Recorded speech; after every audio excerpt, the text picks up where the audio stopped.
to tell y'all right now, all of these wonderful people would not be here without Patreon supporters like you. If you enjoy credible news, reviews, and commentary on UFOs and UAPs 5 days a week, you want to support this show. What's your name? Marty. Marty, look how easy this is, Marty. Pick up your phone. Boom! You're a Patreon member. I mean, look, it's so easy. You just click the link, which is right here. Just for $1 a month, you can support this show. Just fill out the information and pledge what's comfortable for you. It could be $1, $5, $10, or who knows. Just support.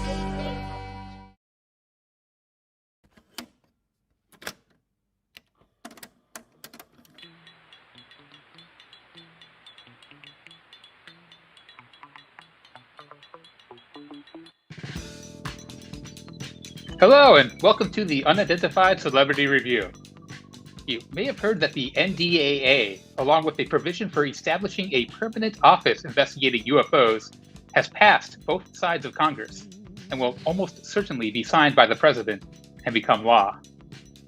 We have an amazing guest here today to help break that down and more. But personally, I'm not quite sure that this new office will actually get us any new answers. We might get a lot of new questions. But there is one thing that I am fairly certain of. This office will help lift the stigma that plagues the issue. No longer can experiencers be dismissed, saying that the government looked into it and found nothing.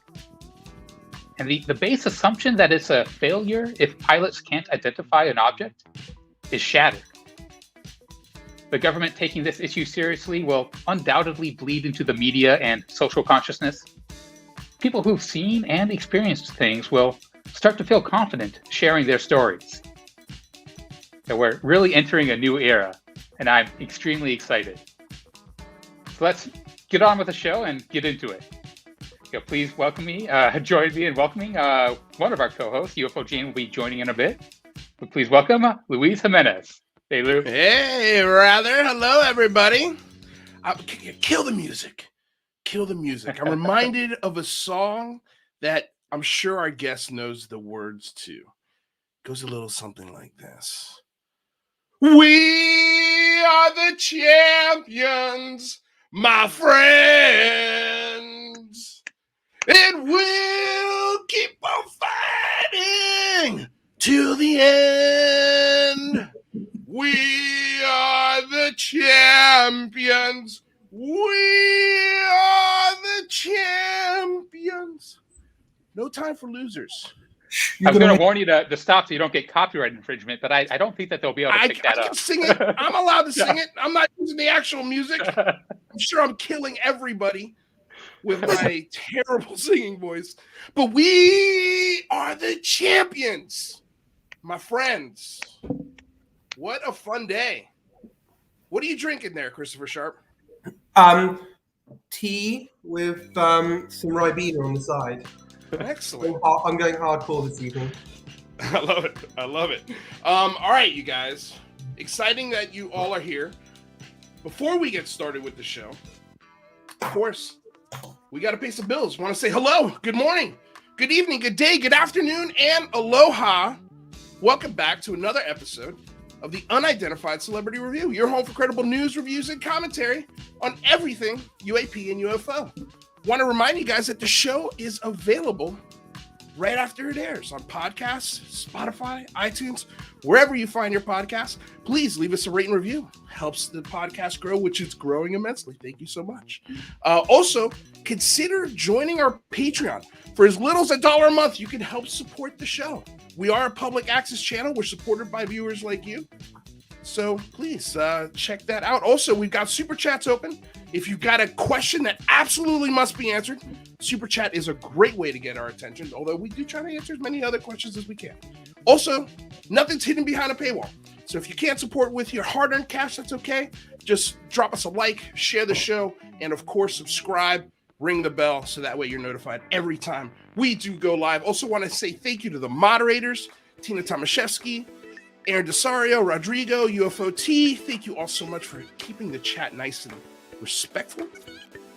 Don't forget to check out all of the links for our merch store, and the guests and the co-hosts are on the show are all below right down here. Just click them, go support them. And also, last but not least, want to say thank you to the KGRA DB family, where every one of our shows is aired late nights, all different kinds of times, but we go live on KGRA DB at 1 o'clock Pacific Standard Time on Fridays, 1 to 3. So thank you all so much for coming aboard and getting weird. Let's get this show started, shall we, gentlemen? We're waiting for UFO Jane. She accidentally unplugged her computer. She'll be here shortly. So Christopher Sharp, Liberation Times, how are you doing? Yes. Actually, I really want to ask you a question. I know you're supposed to ask me questions, but how does it feel? 2 big phone homes, this huge, you as well, rather, this big kind of organization behind it, and look what difference you've made. It proves that advocacy campaigns can succeed. I think you guys played a major part, to getting where we are today. Thank you for doing what you've done. Hey, you're welcome. I mean, it was like it took a lot of people to get that done, and a lot of people's different advice, and Rather came on and helped us as well. I mean, it's been a blessing. The whole show's been a real blessing. It's been a lot of fun. I'll say just for myself, I don't know how much we had effects. I feels like it didn't hurt. That's for sure. I would love to know what the actual quantifiable data would say. I am curious on that, but it doesn't matter. We got the NDAA passed. All that stuff doesn't matter. The fact is that we're all on the same page now. We could all coordinate and galvanize very quickly, I think, in part because of efforts like the Big Phone Home and other efforts that people are starting to do now. The community's really sort of coming together. Everything's crystallizing. It's really, really fun to watch. So I'm just happy and lucky to be at the right place, right time. It just feels like it's going to be a really fun 2022. What are you going to say, Rather? Well, yeah, if there's any credit due, I think it's to the whole UFO Twitter and everyone in the community. The Liberation Times. Keeping it alive in the social consciousness. And I agree with Lou. It can't hurt. Cannot hurt. Thank you, Red Panda Koala, for the $5 super chat. Woohoo! Let's go, Christopher. Viva la Liberation Times. Thank you so much for the super chat donation. Truly appreciate it. So and also ruin Robert McEwen with a $5 super sticker. Thank you so much. Appreciate it. Let's get into it, gentlemen, shall we? It's been a fun day. Obviously, the NDAA passed the Senate, so now the only thing it's got to do is literally hit the president's desk. None of the verbiage has changed since December 7th when D.D. Johnson reported on what's in the Senate version of the bill. So everything that was in there on December 7th is in there today. It passed today. So that is incredible. We got UFO Jane popping in right now. Let's get her in here. Jane, welcome. Hey, Chris. How you doing? I'm good. Yeah, I don't want to interrupt if we've already got things going. Yeah, we're in the middle of celebrating here. We're very stoked. That's what I was. Yeah. I didn't want to interrupt with my. With your lateness, excited. Jane. Yeah. With your lateness. I know. Two for this week of all weeks. Don't sweat it. It's okay. We don't pay you here, so it's fine. Well, and my computer's from Ancient Aliens time, so you don't want to accidentally unplug it. Did you dig it off at Skinwalker? Yes, exactly. It would be perfect computer for the Skinwalker Ranch. I'm sure. Why don't we really strange things. We should just present your computer as proof then. Yes, that the aliens are here. Mm-hmm. Well, we were talking about how nothing has changed in the bill in the passing of this NDAA. None of the verbiage. So everything that was in there that when D.D. Johnson reported is in there today. So it seems like a huge win for the community. I think it's also a huge win for the intelligence community. It's a huge win for senators and congressmen that are interested in this. I think it's a huge win. I'm curious to see what the backlash to this information is going to be. We've already got a couple of outlets that reported on this. We'll get into one of them that was put out by USA Today. Highlighted the budget for this NDAA, $770 billion. To think we're getting a chunk of that is exciting. I mean, again, like this new permanent office could have a budget that starts with a B. Do not be shocked if that happens. And I think it's going to have a lot more resources and a lot more teeth than people realize. And it's going to be a very interesting 2022. I reached out to Lou Elizondo, and we were talking, and I was just like telling him, hey, congratulations, all the work you guys did, the guidance you guys gave me, it was super, super helpful. And so, and I told him we're looking forward to, 2022. And if there's anything that we can do to help the effort, please never hesitate. And he said, good, buckle up, take a swig of whiskey, grab a stick of bubble gum, and hold on tight. You ain't seen nothing yet, baby. so I mean, is that a good thing or a bad thing? What do you think, Jane? How can you take that in a bad way? I guess the whiskey, it seems bubblegum sounds like yay, but like I don't know, whiskey to me sounds like kind of I'm a little nervous, like you want to relax, calm yourself down, but maybe in a good way. Well, I mean, we did put a poll out today that asked the audience how they're celebrating, and the 4 options are popping some bubbling, lighting one up, taking a shot, or streaking. And lighting one up is apparently we have a lot of cigar lovers out there. So that's how everybody in the audience seems to be celebrating. But I thought that was a cool quote from Lou Elizondo. It seems like he's excited. I mean, again, I can't wait to what his book is going to be saying. I can't wait to see what the media reaction to today's news is going to be, because I think now you're going to start seeing some actual mainstream media coverage, not to belittle any other media coverage of it, but we want people talking about this at the water cooler, that this is now going to be signed into law by the president of the United States. That's pretty wild. But Christopher Sharp, you're in the media.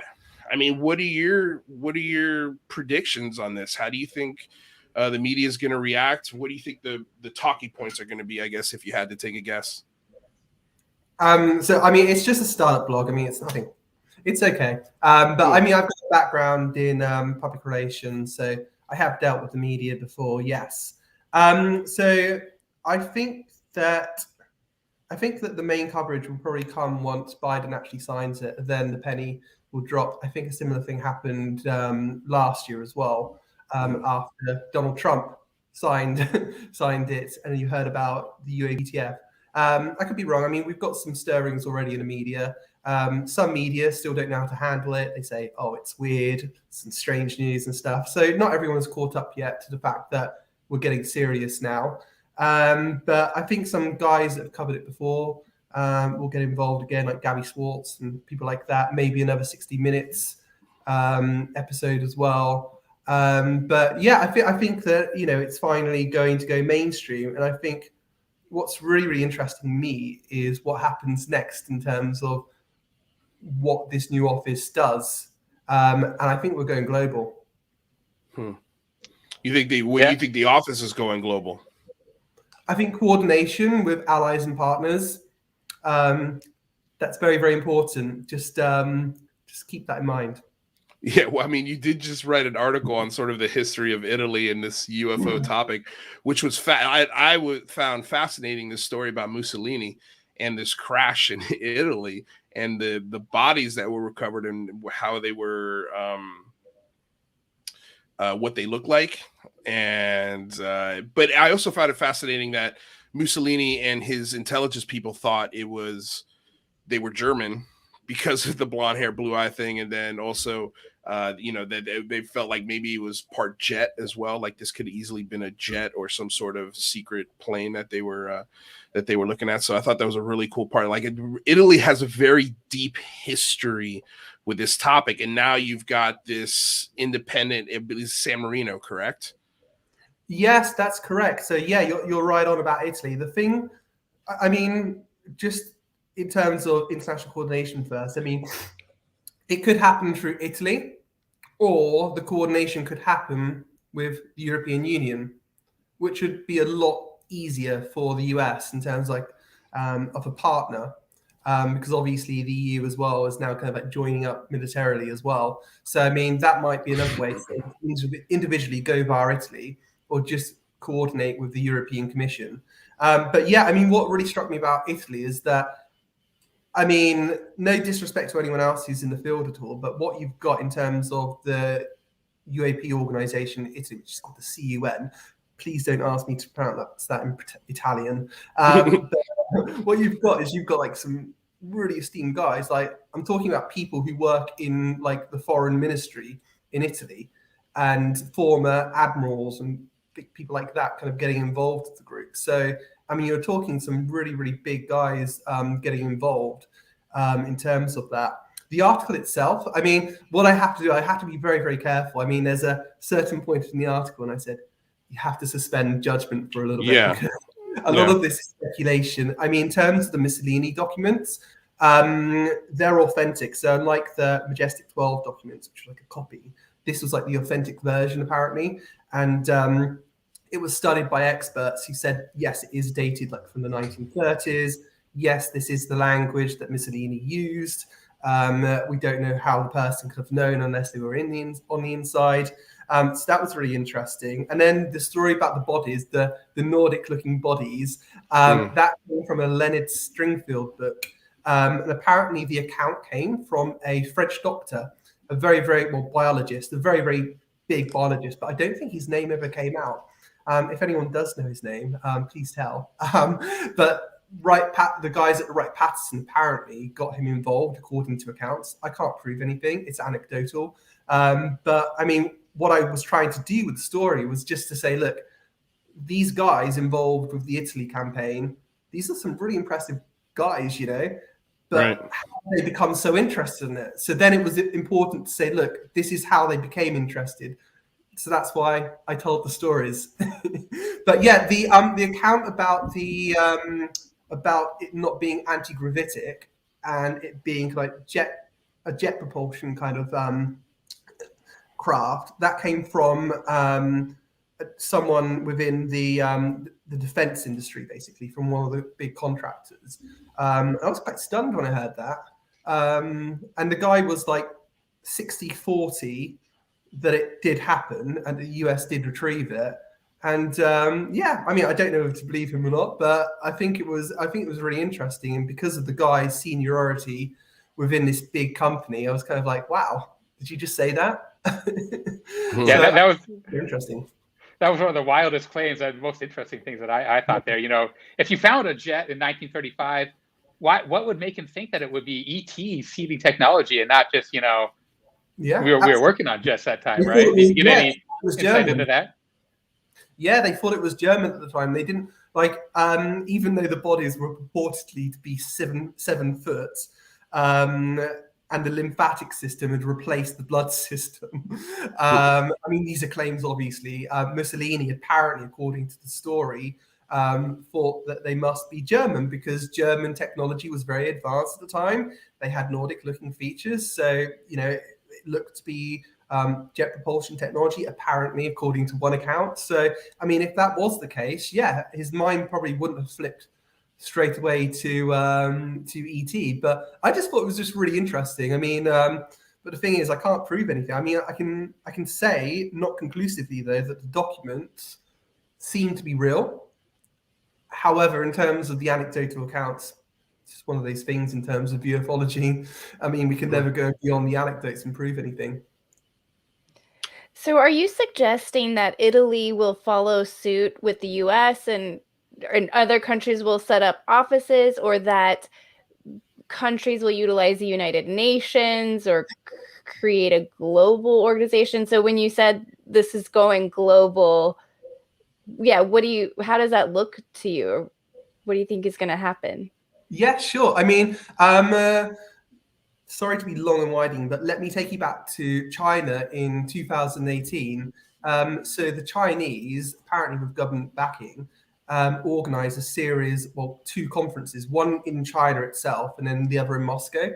And it kind of like had Russian cosmonauts. It was like a joint Chinese-Russian thing, kind of like organized by the Chinese. The Chinese, by the way, has the largest UFO organization in the world, 1 million members, and you've got to like have a PhD or something like that to even get involved. So these are some smart dudes.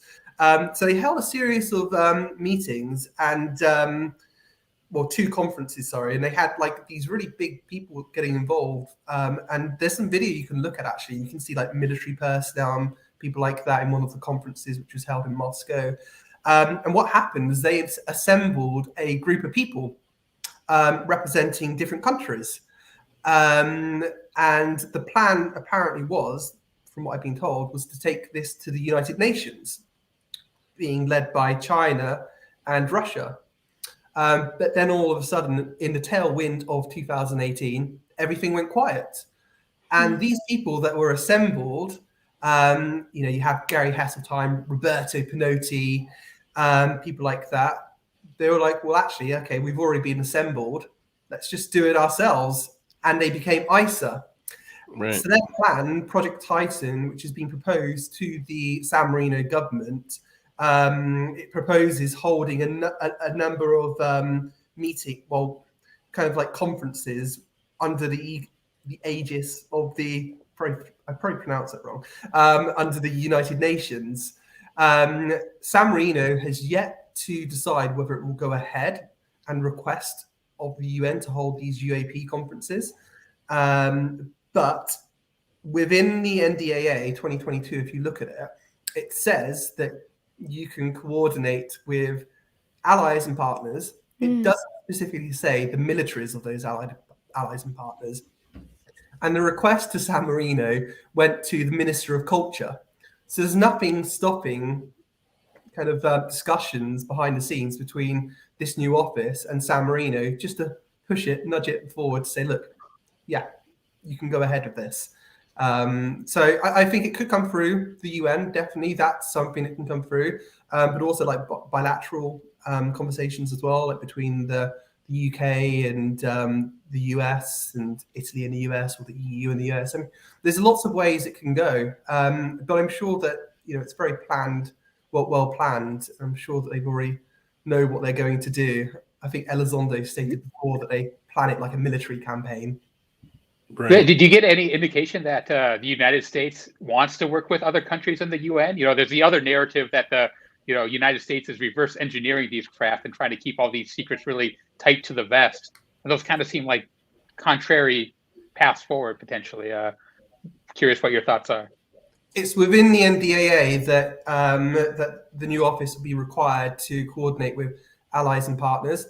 Interestingly, as well, partners. The term partners, you could, if you wanted to, enter into an ad hoc agreement with the Chinese or Russians, right?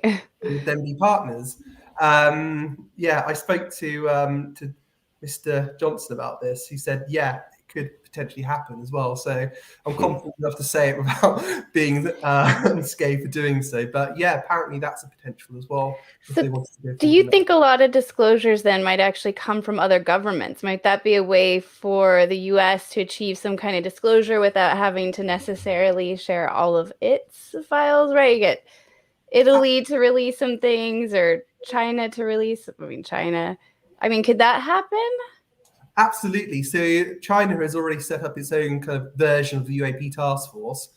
For some apparent reason, it disappeared in 2018 after all this momentum and all the money spent on it as well. So you have to wonder, okay, why did they give that up? Was an agreement struck behind the scenes, perhaps? I don't know. But yeah, that is something. I think Steve Bassett has said before something along the lines of, it's time sooner or later to jump on board the disclosure train, and that's true of the UK as well. I asked an RAF spokesman the other day, saying, "Look, will you coordinate with the new UAP office, which is set out in the language of the NDAA that they will coordinate with allies and partners? Obviously, the UK and the US are as close as partners or allies can come." They couldn't give me a direct answer, and I think that's really, really quite worrying in a way, but I think it should be okay at the same time. Worrying because Tim McMillan has speculated that for some reason the UK is just like opposing this outright, does not want to discuss this issue, but good in that we're kind of America's bitch. So we'll go along with you guys. Yeah, well, I am curious on that front. Like, it seems like the Parliament's pretty cold to this topic. I know when speaking to Zetterstrom and Andy and you, like, it seems like we've tried. I know we have templates now to contact members of Parliament that have been constructed and have actually gotten a couple of responses, if I'm not mistaken. But yeah, I mean, I have a hard time seeing the temperature on this changing in Parliament. But I mean, how do you feel? Because I mean, you're over there. I mean, I know this is like this. It's almost insulting when you ask a Parliament member about this question. When you do, it's that stigmatized over there. So I'm curious, what do you think would sort of get the ball moving on those questions being asked within Parliament? Well, I'm hopeful that the NDA, when it goes through Biden, will make the MOD, Ministry of Defense, rethink its position in terms of the MPs and whatnot. I mean, what they're doing is they're like going, okay, I've been asked by a constituent or someone about UAP. Okay, I'm going to go to the Ministry of Defense because they're the people to go to. Ministry of Defense, like, nah, nothing to see here, nothing of interest. We don't investigate UAP. You can go back to your constituent and said that. The MP, not really wanting to go out on a limb anyway and risk his or her reputation, goes back to the constituent and says, look, I've got nothing for you. This is what the MOD have said, and they're not really going to, to risk it. But I think, although saying that, I think that the temperature will change perhaps in the coming weeks or months. So yeah, watch this space. Yeah, okay. Well, real quick, let me get to a couple of donations. Dr. Dave, thank you so much. Says, great stuff today. Exciting times. Bricktop with a $2 donation. Bruh, you're jinxing us with this survey. I don't think, dude, listen, the president's going to sign this. So don't be nervous. It would be almost unprecedented if he didn't sign this. But I mean, I see your face, rather. Did you have something to say about that? Well, yeah, I mean, there's no guarantee that we're going to find anything, but there's no denying that this is a new era and that this is going to, at the very least, alleviate the stigma and help advance the issue. So I think that we should be celebrating. I agree. I think this is it's a day that I think in 5 years we're going to look back and go, whew, thank God that happened.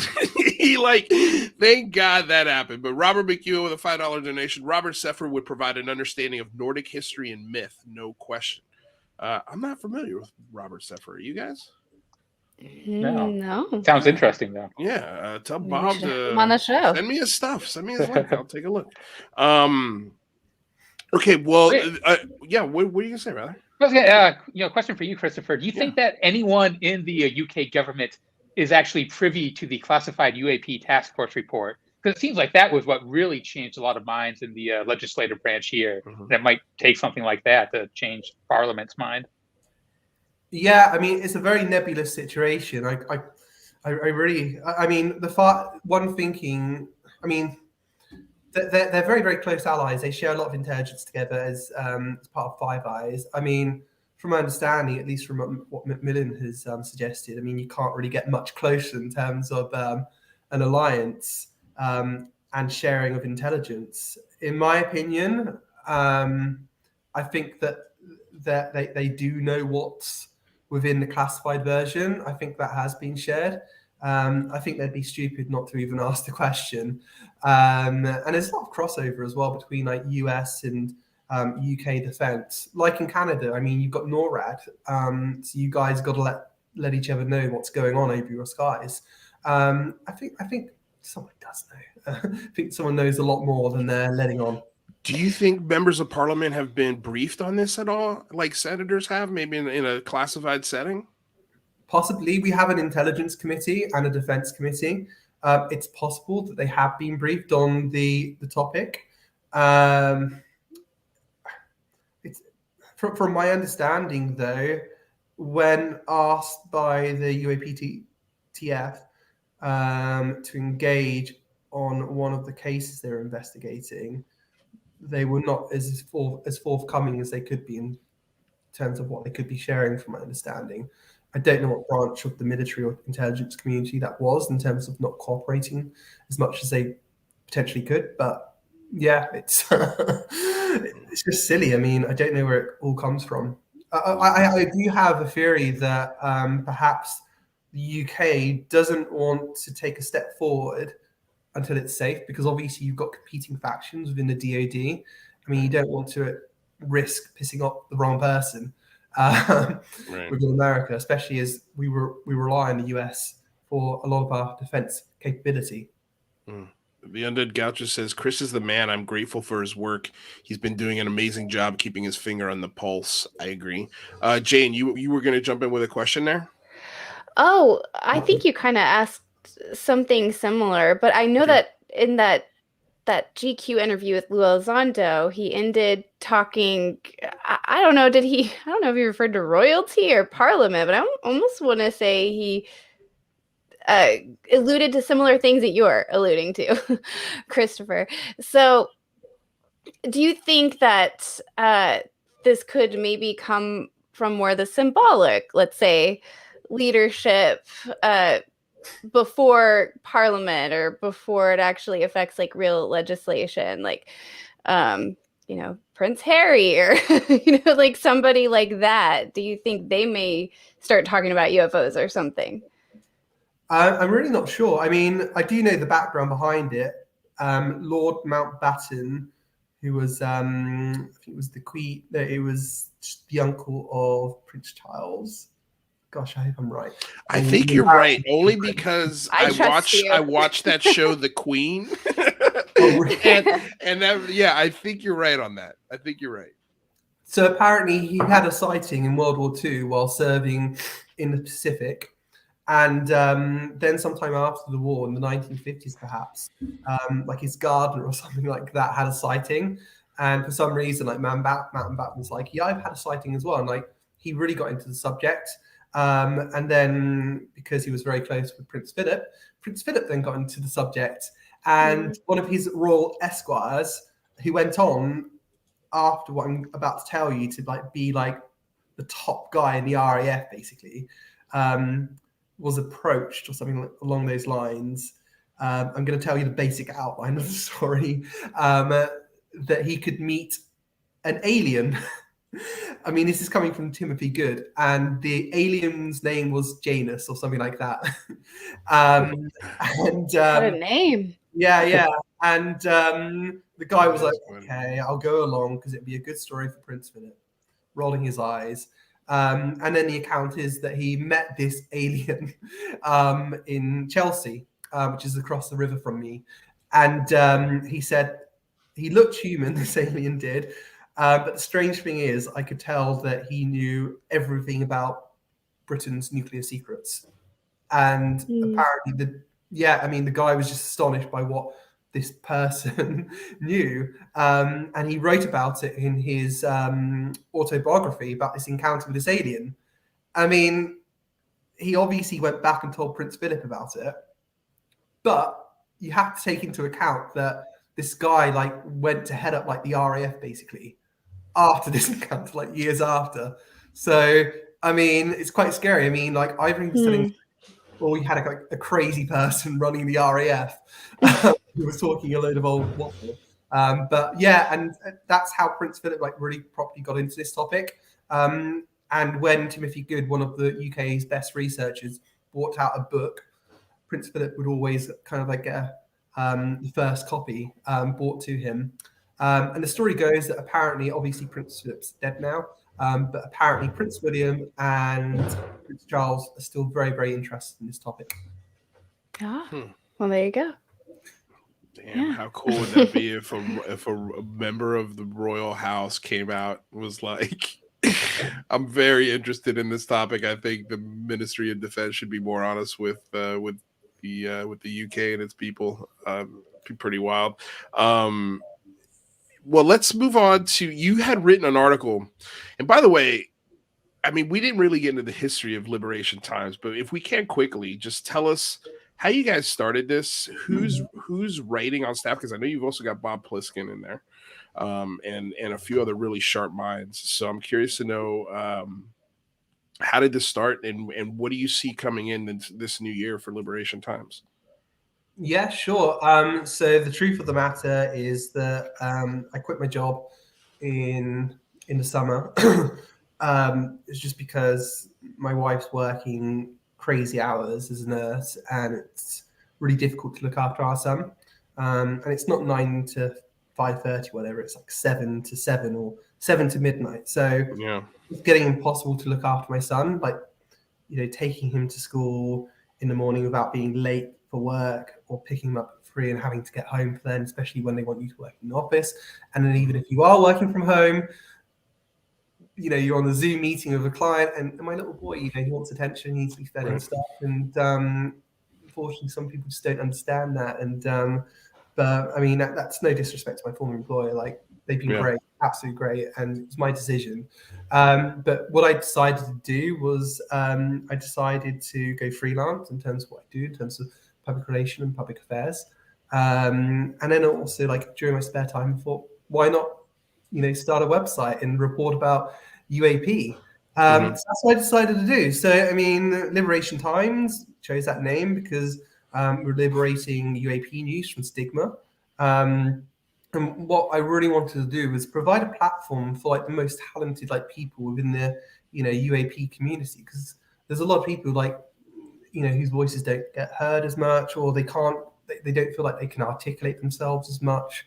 So I want to provide a platform for them. I mean, I've got a limited understanding of this stuff. There's other people who've been interested in this for years and know a lot more. So if I can really help them, articulate what they want to say, then yeah, it really makes me happy to do so. So in some cases, I'll kind of like help them kind of like frame what they want to say. They may go off to write something, or like I'll write it on their behalf in some cases and say, look, is this what you wanted to say?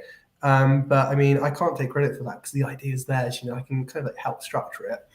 But yeah, and there's other people who, like, they know what they want to do. I mean, be it for me to educate them, like Bob Pliskin. I mean, like, the guy is just on fire. He's so good at it, and he's so knowledgeable. Who just became an attorney officially today. Congratulations, Bob, if you're listening. Yeah, which I thought was, I was like, oh, awesome. We have a lawyer on our side now. that's great. But yeah, no, I think he's one of the better ones, clarifying a lot of the verbiage in these laws and bills that are being passed.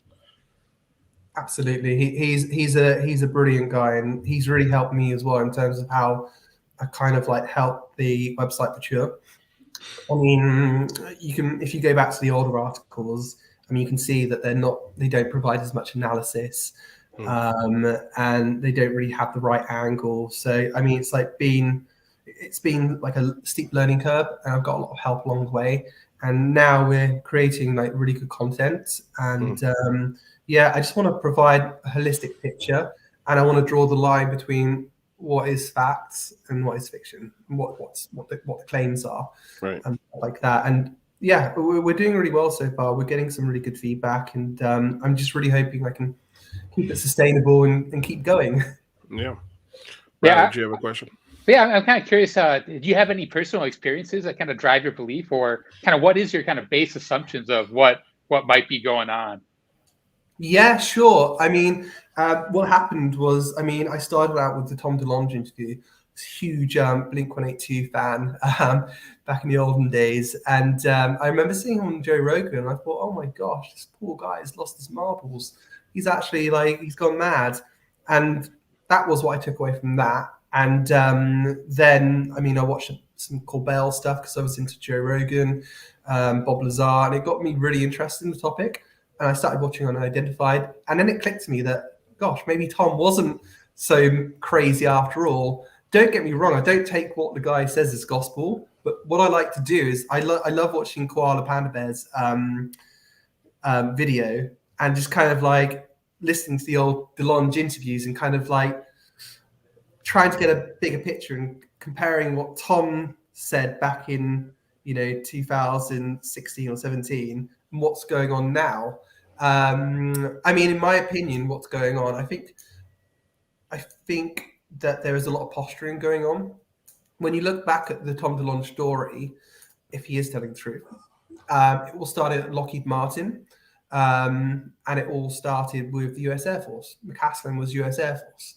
And then somewhere in the story, I think when the WikiLeaks stuff came out, the Air Force kind of disappeared from the picture. You heard no more from Lockheed Martin or anyone like that. And the Navy somehow came involved. So something happened then, which I don't really understand. But for me, it's posturing right now in that there has to be, I think in the minds of those within the DoD who's trying to get this out, there has to be some way to kind of get this info out without any legal consequences. So I think amnesty is quite important for those who are in the inside who want to get this out, because I mean, if you do have like pilots that have lost their careers and are homeless and stuff like that, I mean, they can make big claims, rightly so, by the way. I mean, that's appalling if that's happened. You've also got potential like people with injuries and stuff like that through radiation and whatnot. And then at the same time, all these people may be, these people may be in a hospital bed right now suffering from like radiation sickness or whatever. We don't know what's happened, but from what Luis Elizondo said, there has been some kind of like physiological damage, which is kind of supported by the text of the NDAA as well. So, I mean, you got to imagine like these guys might be in hospital right now. And then you've got like spokesmen for the Air Force saying, yeah, we don't think it's important. And, if you're one of those guys who's suffering from the impact of what it's done to your career or your health, that must hurt quite a lot.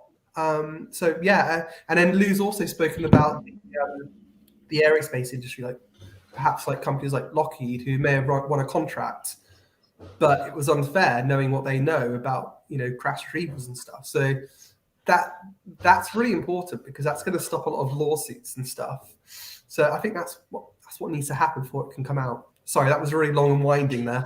No, I think it's a good point. It seems like when we were talking to Frank Milburn anyway, it seems like the NDA is written in a way where they're not going to be able to they're not going past 2004 to get information for that exact reason, because they don't want to open up the can of worms of having to, what are you saying? Well, I think that the NDA specifically says that they will, in the public report or the classified report, they will go back and anything before 2004 will report on. It's subtle. Yeah. It says it wants the intelligence community to bring forth any data, right, that it has, right?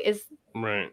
Rather, or did it more specifically say? I thought that it specifically said before 2004. I know that was definitely part of the original Gillibrand amendment, and I think that made it into the revisions. But please correct me if I'm wrong, anyone in the chat or anyone here. Yeah, I didn't know that it was specific. Like, Rather's probably right, but I got the same feeling though from the language that it technically any UFO data that any of those agencies per the National Security Act of 1947, which is CIA, it's a huge long list. Any of those agencies, if they have any data related to UAP, I think are supposed to provide it to this, I guess, office. But I mean, it seems like a big ask that nobody can really find out. Enforce. I'm trying to find it right now what the verbiage is in the bill. I think you're right. Rather, I think it was in the original version of it, but in the December 7th version of it, I think it was left out. I got to go back and read it because it's a long, complicated bill to understand. But Chris, I mean, what do you think of that idea of keeping this conversation within the last 20 years so that way it avoids, again, like a UFO amnesty, essentially? Yeah, I mean, for me, the most important thing is that there's scrutiny and there's oversight of what's going on and accountability. And you've got the Air Force at the moment basically saying there's nothing to worry about, this isn't important and stuff. So, I mean, as part of the report, you've got to basically report on the number of incidents there have been relating to nuclear assets, nuclear weapons, whether it's in storage or in transport. So you've got to report on that. So once the semi-annual or annual report comes out, the classified version, and if it shows that there have been incidents involving nuclear weapons, whether predating today or within the months before the report comes out, that puts the Air Force in a really difficult position. First, it can no longer say that there's nothing to worry about here, and you're kind of like, well, like these things that you don't know, it could be Chinese, it could be Russian, it could be otherworldly, whatever. You can't even control your own restricted airspace, basically. That's how bad it is. And then secondly, it's causing incidents with your nuclear weapons. So the Air Force, like, how can it turn around after that and say it's nothing to worry about? There'll be a lot of hard questions to come from that if it is found that there have been nuclear incidents. Here's a question from G West that says, once the president signs the NDAA, what happens next? Do they start hiring people? Should we expect a nothing burger reports for the first few years? Well, first of all, the budget has to be established. So that's first thing. And then the office has to be established within the first 180 days. And then on, let's see here, and then we have to get a report on the 31st of October 2022. So that's when we expect the first report from this office. But I think the first report is going to have some good nuggets of information, but I would manage your expectations on the first report because it's going to be an office that has just put themselves together. So it's 180 days after the bill is signed. So that's June 24th, the same day that the original report came out. And then October 31st is when we get our first report from that new Halloween. Halloween. Yeah. From that newly. Say that again, Chris. If I could elaborate. Yes, please elaborate. The Secretary of Defense or DNI has to name the office as well. Correct. Because right now it's just the office. Yeah. That means they're still taking suggestions, and we need to send them all. I think we should bombard Goff's inbox with lots of suggestions. That'd be great. And then, would it be so bad to call it the UAPTF? I mean, we all know it. It's already familiar. Or just go back to the Astro. Everybody seems to love the Astro acronym. Well, it's not a task force, so they probably got to call it an office. Maybe like a UAP, That's UAP fair. office, something like that. Yeah. Or the Transmedium office, because in a way, like UAP isn't entirely accurate if we talk about Transmedium, because it's not just aerial. So it might be more accurate to kind of like go by the term transmedium instead if it's, you can go through water, space, and the air.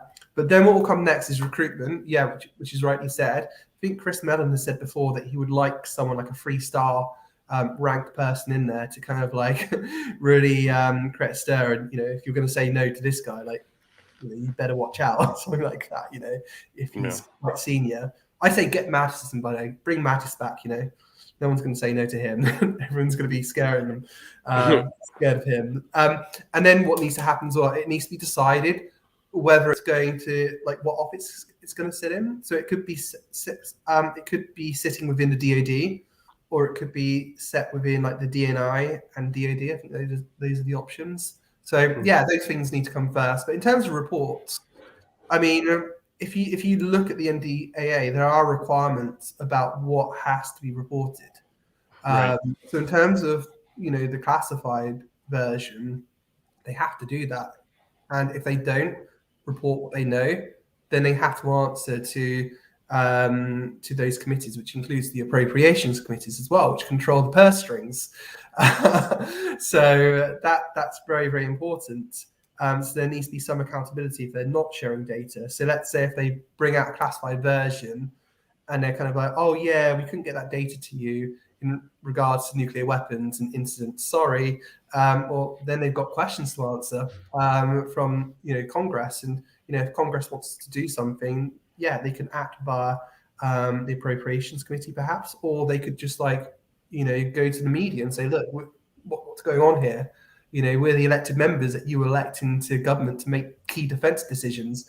If we're not getting the complete picture, I mean, that's not healthy for our democracy or for our national defense. What do you think this means for the AOI MSG office? You did write an article about this that actually Christopher Mellon retweeted, which was really cool, I'm sure. Congratulations on that. And so you put out November 29th, and it's titled "Surrounded from All Sides, the Pentagon Will Lose Its UFO Battle," and that starts this week in Congress. And so now we're here. It seems like you called it. It seems like the Pentagon is lost. But yeah, Rather, what were you going to say? Because we do have a couple. I know Rather's got some questions on this that I don't feel like we've had answered properly yet. Because in both, I think in all three of our opinions, I don't want to speak for everyone, but I think we don't find any harm in the AOI MSG. We feel like it's another office. It's looking at the topic, and they've got no jurisdiction over Congress. They can't tell Congress what to do. They can't tell the Senate what to do. Once the bill gets passed, all of these offices are going to be made with or without the permission of the Pentagon. So what's the harm? But what were you going to say, Rather?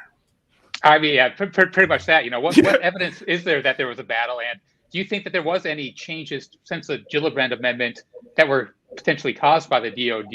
And are you happy with what we ended up with?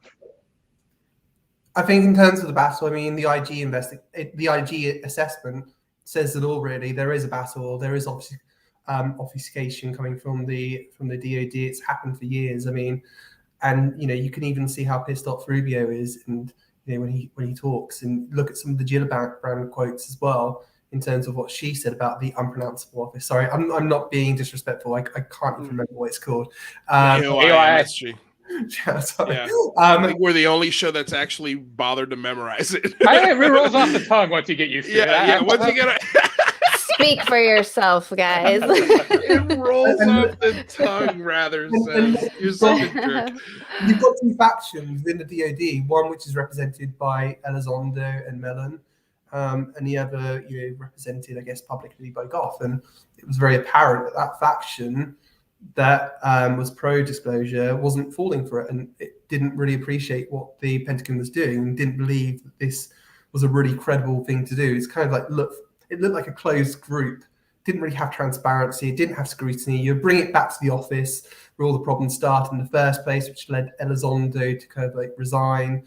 That's my opinion. But I mean, what to your question, you asked before, Lou, sorry, Rather, but I agree. What harm can it do? I mean, they're both going to be established now, the congressional version and this Pentagon version. Yeah, it's fine. I mean, the fact is that this DoD version is redundant now.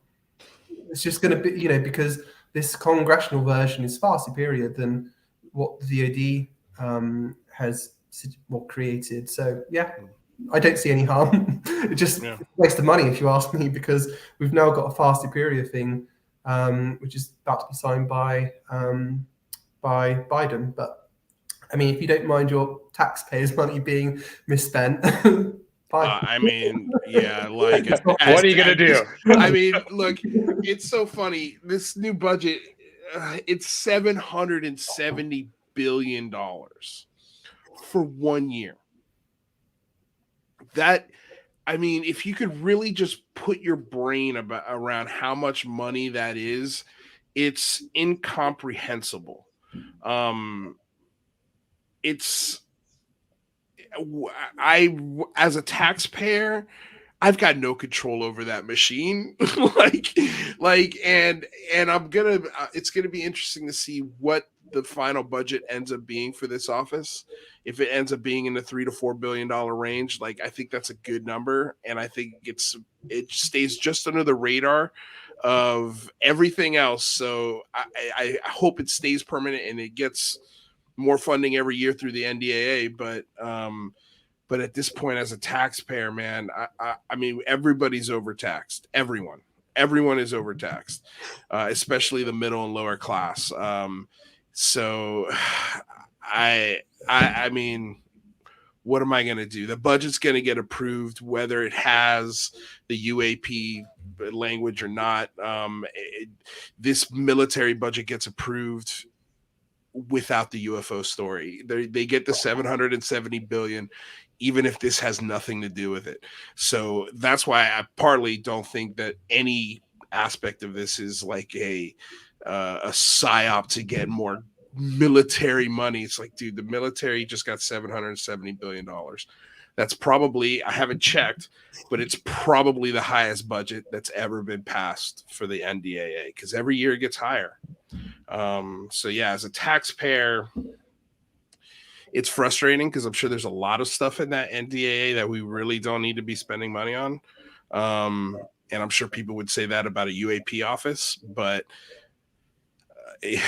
I guess that's what kind of bipartisan politics looks like, you know, and this is what we get at the end of it. I mean, but yeah, $600 toilet seats now cost $2,000. Like, that's what this is. You know, this is like everything the military needs to function for 1 year. It's wild, because I feel like you could take half of that budget, cut it out, make it a $330 billion budget, and do a lot of good with that extra $330 billion that you save fighting wars in places.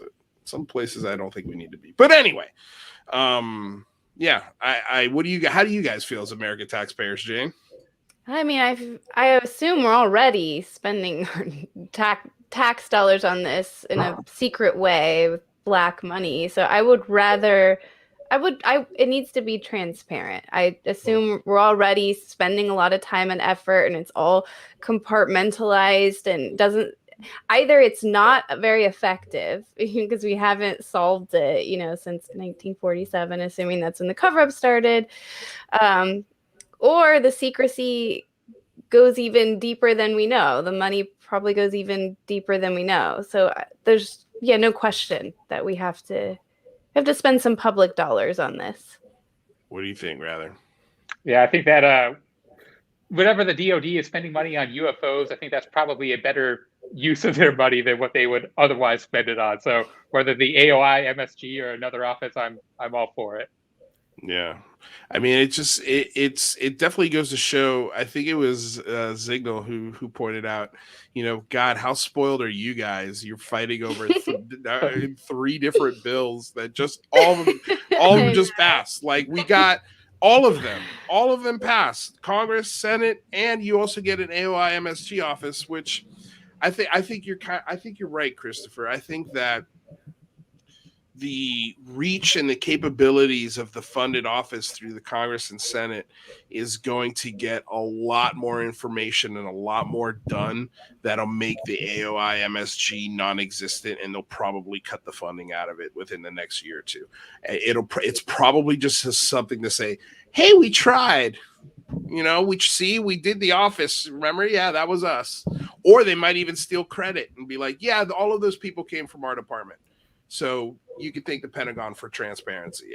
Who knows? They could use it in a multitude of ways. But I mean, what do you think? I think in terms of the money situation, from my understanding, perhaps I'm reading this wrong, so please someone correct me if I'm wrong. But there's talk about kind of exploiting any captured UAP technologies. And from my understanding, maybe I'm reading this wrong, so please someone correct me if I'm wrong, but from my understanding, they could go to the Appropriations Committee and ask for more funding if they do kind of like capture the UAP, and it can be like to the Appropriations Committee, look, this is the highest order of magnitude, and it really needs your attention. We need some funding diverted to this so that we can get some contractors together to look into this, because this could revolutionize science and technology. So I think there's that aspect in it as well. So it's a little bit more nuanced.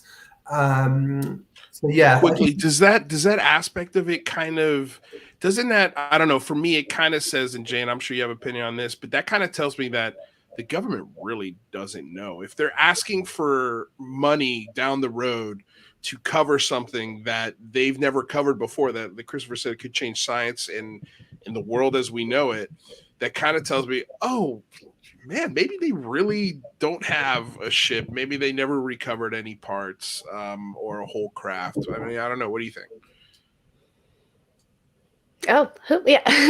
I do have thoughts on that. I mean, so Russ Coulthart too came out with that interview recently where the rumor is that the attempts to reverse engineer craft has not been successful. So I wonder if it's just more like that. Maybe we do have some recovered craft, or we do have some of these things that Lil Zondo's been hinting at, like the 23-minute long video. Obviously, we do have some pretty compelling stuff, but it isn't enough to crack the code. And so the hand is being forced, and the government does need more access to more things to look at.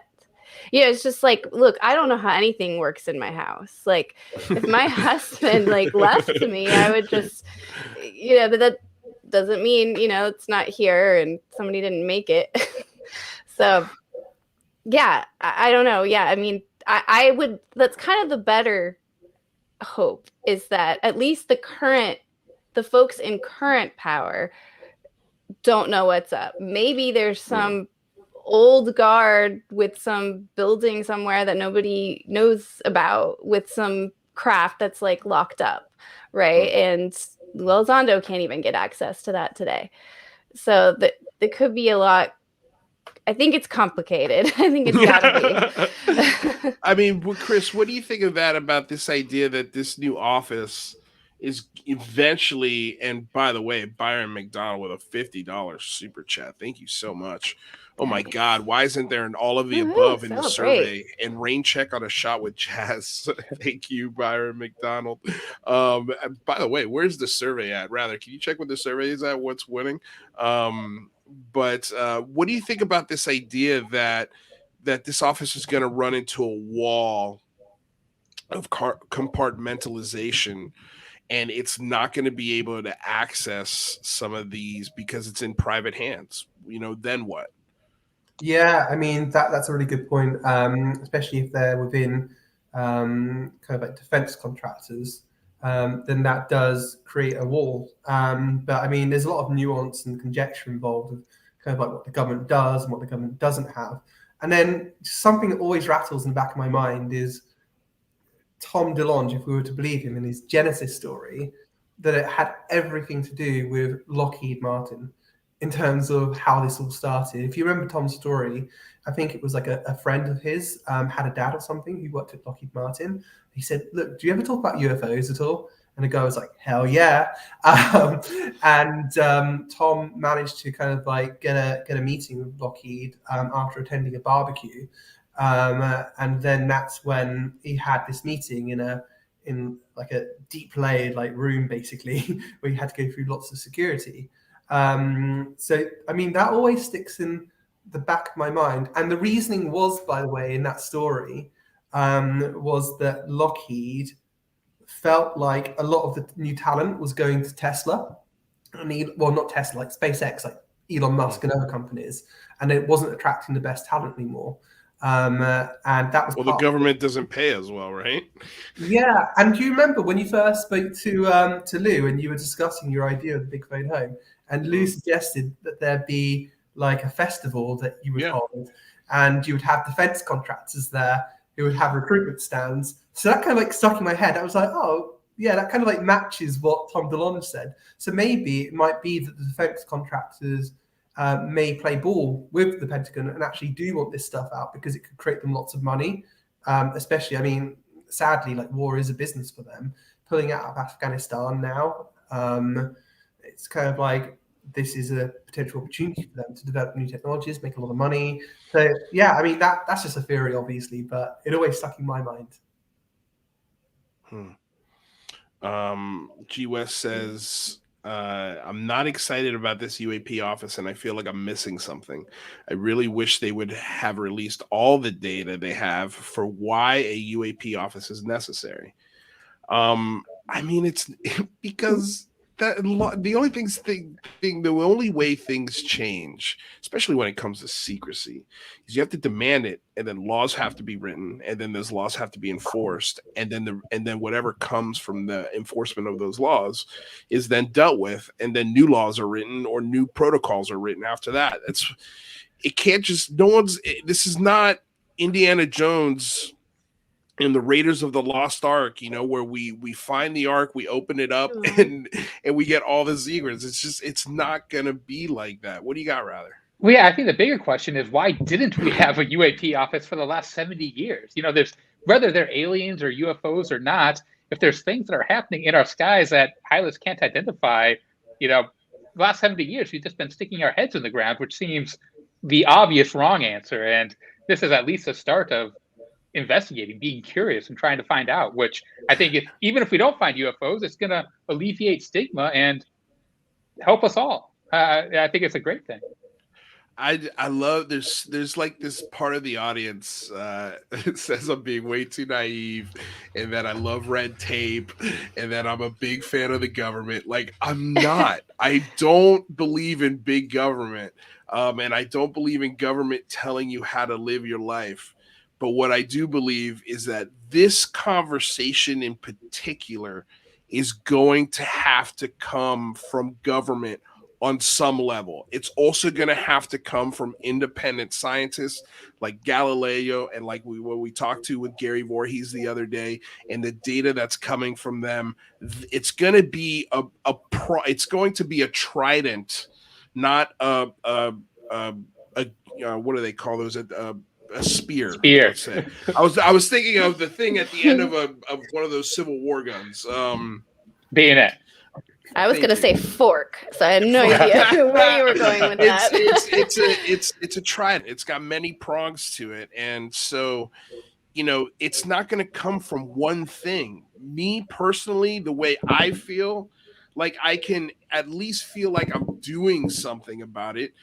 What's the harm in writing your representative? What's the harm in calling your representative? What's the harm in tweeting at them and telling other people to tweet at them if you find this important? If everybody took this attitude that government doesn't change things, where would women's rights be at? Where would my rights as a Latino male in this country be at if people didn't engage their government and demand change? Like, I'm sorry. I agree. The government shouldn't tell you what to do inside your household, no matter what it is, okay? But when it comes to public awareness, government has a role to play. They do. And when it comes to systematic changes, we have a role to play.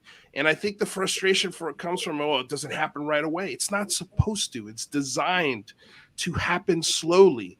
And it's a process. It's not a sprint. I mean, we have to absolutely keep pressing this. This is a process. It's a process. It's a process. And also, the government is lazy. Like, that's true too. It's corrupt. There's a bunch of stuff that's wrong with government. But I don't think getting this law passed is one of them. I think this is a good thing that the government has done.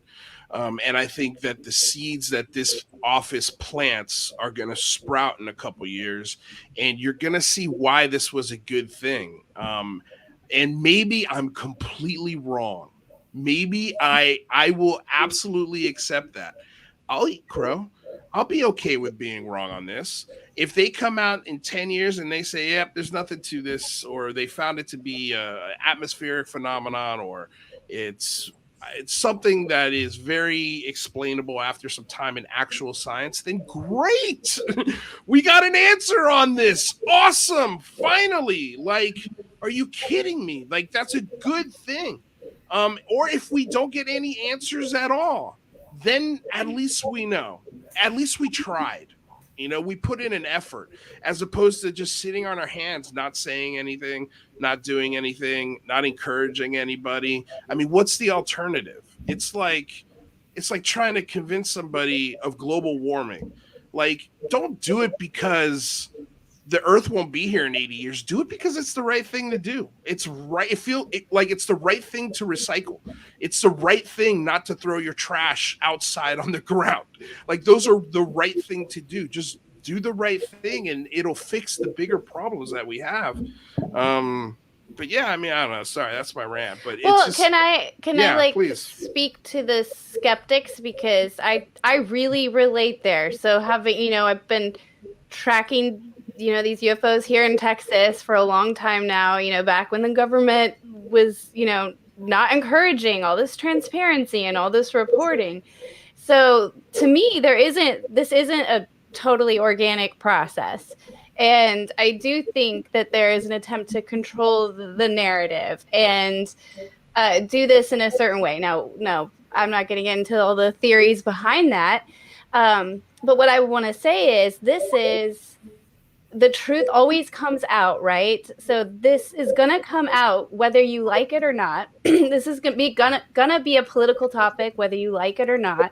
Congress people are going to talk about it. It's going to continue. So you can be a part of it or not, and you can help to shape it or not. So if you've been upset at the government and their deception over the years, this is the time to interact with them directly. Challenge them, share data, look for UFOs in the sky right now, that have your camera ready, because people are paying attention. Really serious, credible people are paying attention to this right now. They could pay attention to you. And so I think make this hard for them to lie. If you think that that's what's happening, make it hard for them. Make them lose sleep at night. Make them, hear the call for UFO transparency. So the more that you are worried about this, the more I would call you to participate, because you are really needed. If you really do feel that you have a sliver of the truth that you think, some people are going to be easily misled by, then you need to stick with us here, because we're all going to be really naive, right? And floating away to the clouds without you. So just make it, it's the lemons, you just got to make the lemonade, right? Exactly. And Jason Brown says it takes a huge consensus of opinion to change government, Luis. I agree. I agree. And I think after that's again, $2 billion budget and an office with some real political juice, we're going to get a huge consensus of people to really start paying attention to this. But again, it's a process. And that's why I'm asking you in 2022, manage your expectations. If by 2023 we don't have any substantive change or answers from these offices that we are now paying tax dollars for, now as a constituency, we can go back to these lawmakers. We know who they are. They put their name all over the amendment, and we could demand, hey, what's going on? What's going on?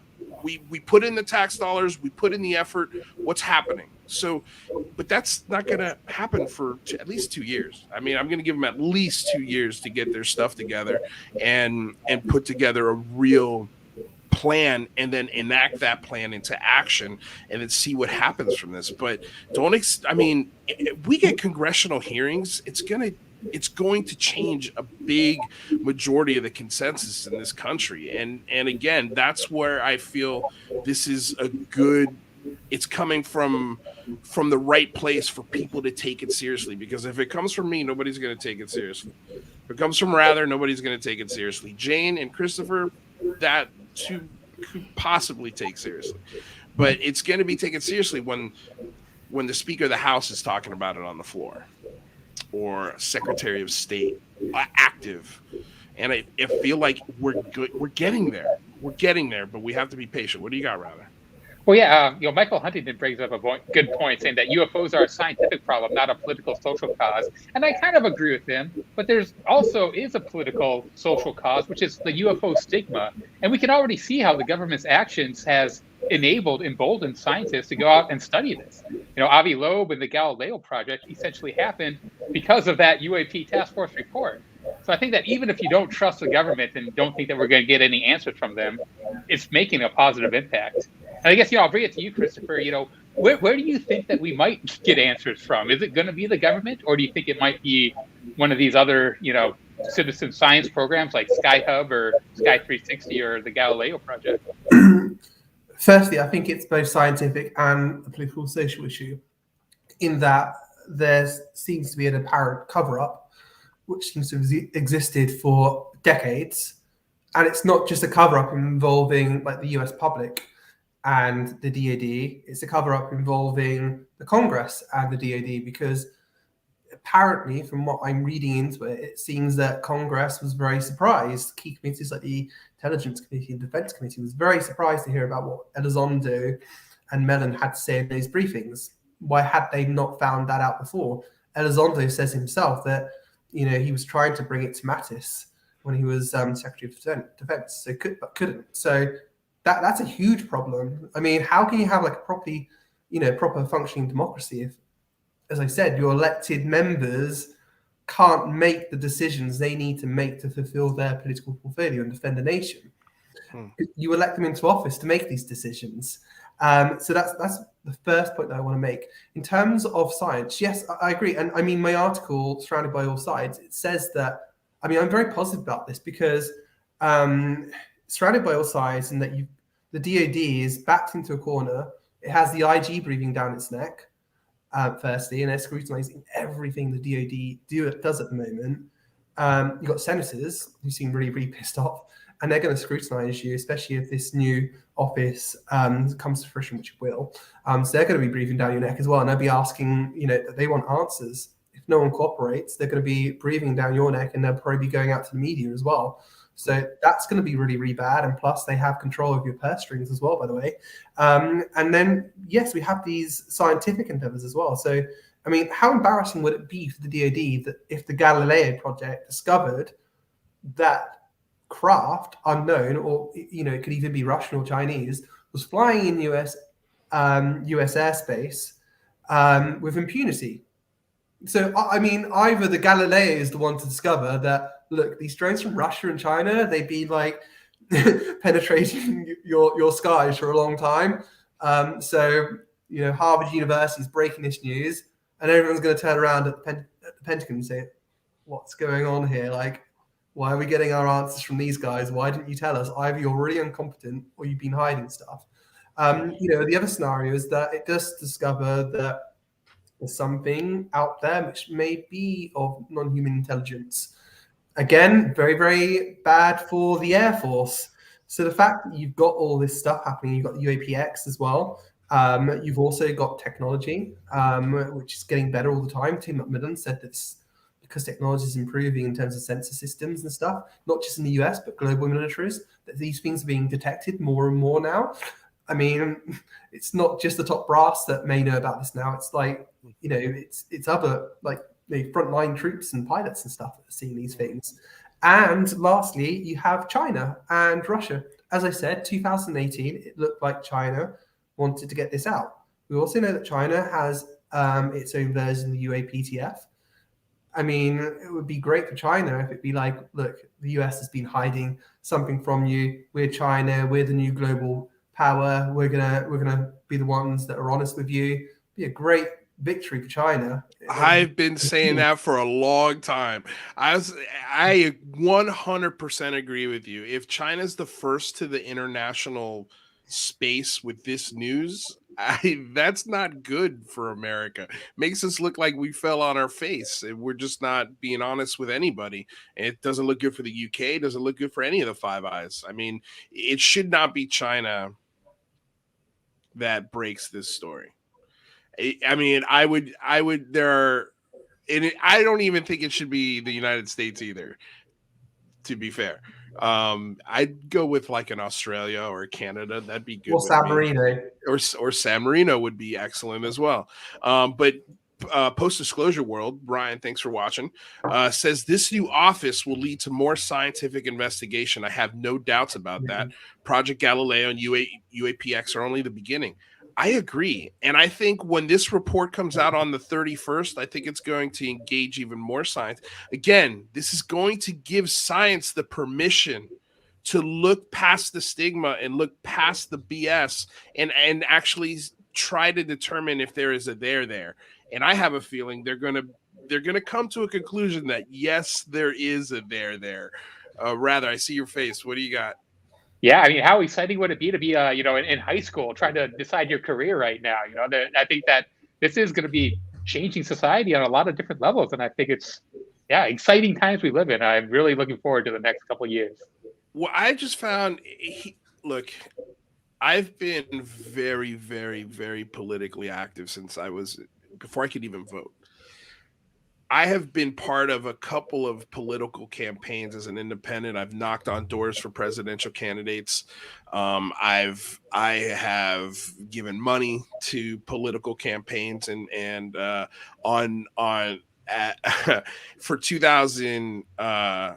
2008 and 2012, I was with Ron Paul. And then I also did a little campaigning and made some phone calls for Bernie Sanders. And I've never once in my life felt that anything, especially when you saw the media reaction to it and how they shape the narrative on a lot of things that go on politically speaking, from a domestic policy standpoint, and who they want to be president. It's so discouraging to see the political process play out in a really just dishonest, disgusting. I lost a lot of my love of politics after I saw both those candidates on 4 occasions between the two of them get completely blackballed by our media and have their narrative turn and spun into something that people get scared about when they should be listening to it. And when people are showing up to their rallies and organized political events in droves, and then you go to the political rally of the person who's in the lead and there's nobody there, it's infuriating. This process, starting from the big phone home till now, and it hasn't even been a full year, I have gotten more responses. I have felt more politically engaged than I ever have before. And it feels good. It feels like I'm actually changing something, even though I have no proof that I am. But it feels that way because I can see the political winds changing in the argument that I'm presenting. It's actually changing in the way that I want to see it change. So for me, I've reactivated myself politically, and I think this shows people how to, not only with UAPs, again, with any other topic politically that is important to you, you could take our formula, you could take our website, and you could call and contact your lawmakers and express yourself on any law that you feel is important to you. Mine just so happens to be UAP. That's what's important to me. That's what I want to talk to my lawmakers about because it brings me joy. It just brings me joy. I don't get angry about politics anymore or engaging with politics because even though the media doesn't completely pay attention to us, they haven't started lying about us yet in the way that they do, in the way they obfuscate with other political candidates and things like that. So, I mean, that'll be the last thing I say from a political perspective. But for me, it feels good. I don't know about you guys. I am like very anti-political person. So for those in the chat that like, just hate the idea of taking a side or saying who I'm voting for, or pushing like lobbyists or whatever, but like Luis, I do have a hope for how the country is supposed to work. And obviously I have streets I can drive on, my son goes to school, like things basically are working, right? So that there's some form of government we have here. So I'm not completely over it. And so this has activated me versus reactivated, I guess. I would not say I am an activist at all. I don't do the template.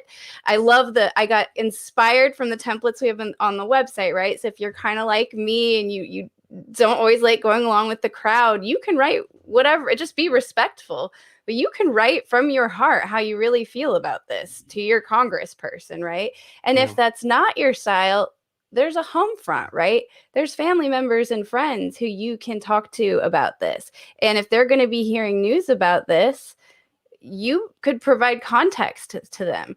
So I asked people on Twitter today what family and friends thought about this and how those discussions went. And I was surprised at how many of your guys' friends and family know nothing about this, are afraid of this topic, think it's crazy, probably have no idea about this bill. And so maybe this could be a talking point with a family member, even if you're not participating in it, just to kind of help them wake up to it. And maybe you can add some context around it if you're afraid that they are being misled about it. So I think there's different ways that we can all participate in this, even if it's not doing all the hashtags, right? If that doesn't make you feel comfortable. There's no wrong way to do it. Let's just be clear about that. There's no wrong way to do this. Talking about it simply with friends and neighbors is enough. Sharing shows like this is enough. I mean, just talking about it. Just talking about it. I mean, it is interesting, Jane. I feel like, because I always use my family as a barometer on how they feel about this stuff. And I think you're right. I think nobody knows about what just happened today. Nobody has a clue. But the day that gets signed into law, I think it's exactly what Chris said at the top of the show. It's going to get attention, just like the June report got attention. But I think this is going to be a lot more attention. I think we're going to get another, without a doubt, another 60 Minutes hit. I think you're going to see more pieces that fall in line with like what we saw in the New Yorker, what we saw Brian Bender doing, and Gaddy Gaddy Schwartz. I always want to call him Gaddy Shaw. I think, Ross Coulthart and Bryce Zabel just started a podcast. Yeah. That's fun. So like it's coming. Like the mainstream media is going to catch a hold of this story once it's signed into law, and once an actual office is formed in June, and then they find out that there's a big report coming out in October. It's from June to October, I think, is going to be a lot of fun in the UAP topic. So I think my mother is going to hear about it. My sister's going to hear about it. Your friends and your barber and your people are going to hear about it. You're going to see this on Time Magazine. You're going to see this on bookshelves. You're going to see this everywhere, because now people are going to get the permission, because we are watching the stigma literally crumble as we speak, and we're in a good space. Christopher, what do you think of that? I had to mute your mic when you're not talking, only because you're getting a little bit of an echo, but when you speak, it's all good. No worries. Agree. In terms of the political stuff you're saying, I mean, I can imagine that, people like you and UFA Twitter's nightmare of the DoD advocacy work has really changed the landscape of kind of politics and the way you go about engaging with elected members. And that's something that I learned from my public affairs work. So, we'd be working for like some kind of developer or something like that wanted to build like some 36-story flats in London. And then all of a sudden, like before you may have people come to an exhibition or something saying that I don't like this, and and complain, and they fill in the feedback form. Cool. But now what happens with the advent of the internet and various ways to campaign, you get up on Twitter, Facebook, you have these organizations that build up. They're able to start like GoFundMe pages to make money for a campaign, online petitions. We were finding that, for example, this is going off topic here, but for a development in Greenwich, let's say in England, it would go to a UK planning committee, and the councillors would see it and be like, oh my gosh, this has got like 2,000 objections. And of course they're going to be like, oh my gosh, we don't want to put this through. We don't want to put this application through. 2,000 people in Greenwich do not like this. However, the thing is that these groups that set these up, they've got international support. So those 2,000 signatures come from New York, Texas, Australia, or something in Greenwich. Right. And I think you find now that the DoD and politicians probably check their Twitter and what people are saying about them on Twitter more than they do kind of like watch TV and stuff now, or read letters. And then also you've got another aspect as well. You have media monitoring. So you'll betcha that you probably have the DoD's media guys probably looking at Twitter and monitoring it. And then they'll probably do a report saying, look, this is what's come out today. This is what they're saying. This seems to have been leaked. And so they're watching you. And I think, for those people that don't want transparency, people like you are their worst nightmares. I think so as well. I can tell you this. I don't think if they knew that the blowback to releasing those videos was going to be a whole bunch of maniacs online and on Twitter engaging and contacting their local and state representatives, I can promise you that was at the very bottom of their list, at the very bottom. But this is something that I want to answer here from Steve Long, and I want to just add some clarity as to the difference, and maybe you can help here, Chris. But he says, we've had 80 years of media coverage, political stories, congressional hearings, and the latest tech looking for UFOs, still no evidence. But 2 more years of no evidence will change minds? Firstly, Steve is a really, really lovely guy. Just wanted to get that out there. I think it's more nuanced than that and complex. So when you talk about media coverage, there's a difference between kind of like having X-Files music played right. and, you know, having someone like Wacky on. In 60 minutes. Or not Wacky, but like someone who may be like an amateur researcher or something like that they kind of like frame as wacky, which is really sad. There's a difference between that and having, like you said, 60 Minutes and Marco Rubio in the media. Then they're like, okay, we can't really poke fun of this guy. They're not going to put the X-Files music before Marco Rubio or Gillibrand appears. Right. So we've got that firstly. Congressional hearings, from my understanding, there have been no congressional hearings on UAP before. So this would be the first time if there was going to be congressional hearings. And by the way, you might not hear anything about congressional hearings just yet. If there were going to be congressional hearings, there'll be a lot of due diligence happening behind the scenes. When they're asking the questions at congressional hearings, they've got to prepare, they've got to make it watertight. If they don't make it watertight, then it's going to be completely botched, basically. So when you're asking questions of DoD officials, you've got to know the answers to those questions that you're asking. So, I mean, there's lots of preparation needs to happen behind that. But I think we're really, really going places, Steve. And I mean, it might just be for you. I mean, my words might not be enough for you. It might just be a waiting game. And seeing. Well, that's what it is going to be. This is a waiting game.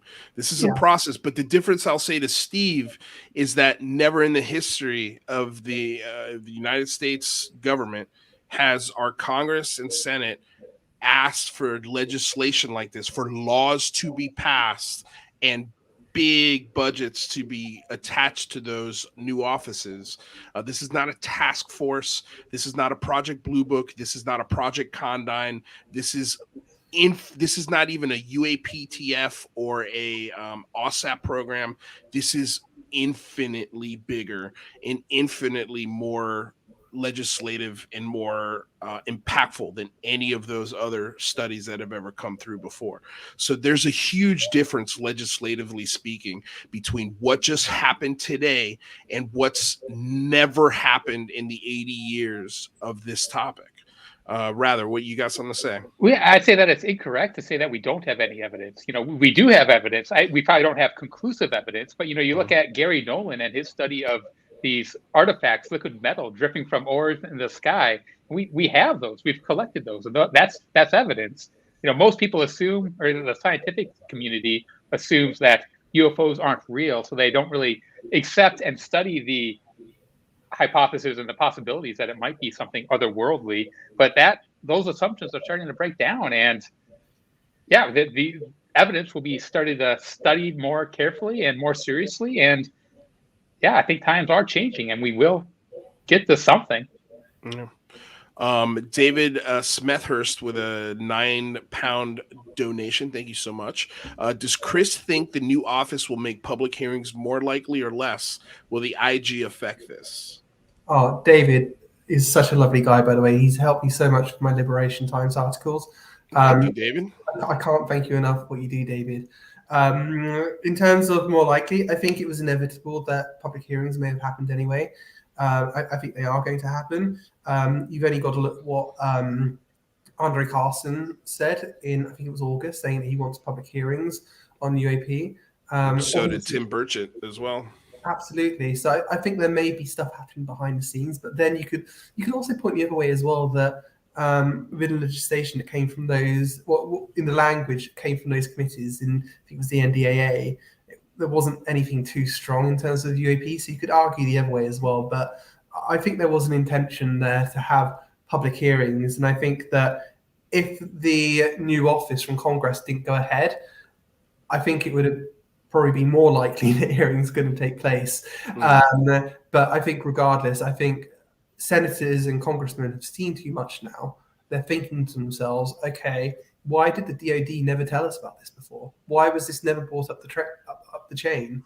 I think they're really, really angry. I really do, because, I mean, imagine, someone saying, I don't know, it's someone saying to you that they've lied to you for like the last few decades. For their career, well, their whole career.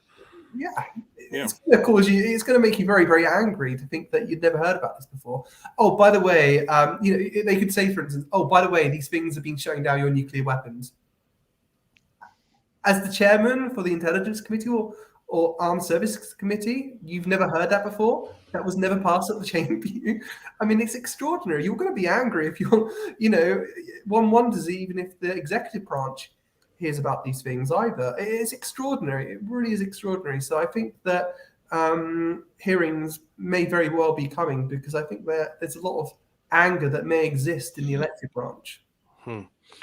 Steve Long again says, we don't even know the UAP budget yet.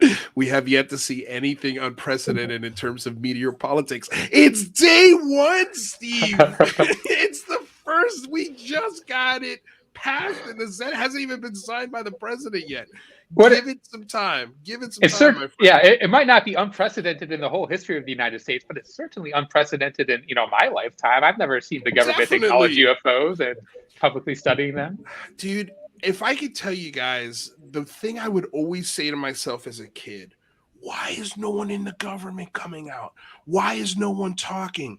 How could this be covered up like this? When are we going to get somebody? And then we get somebody and everybody's like, I don't trust them.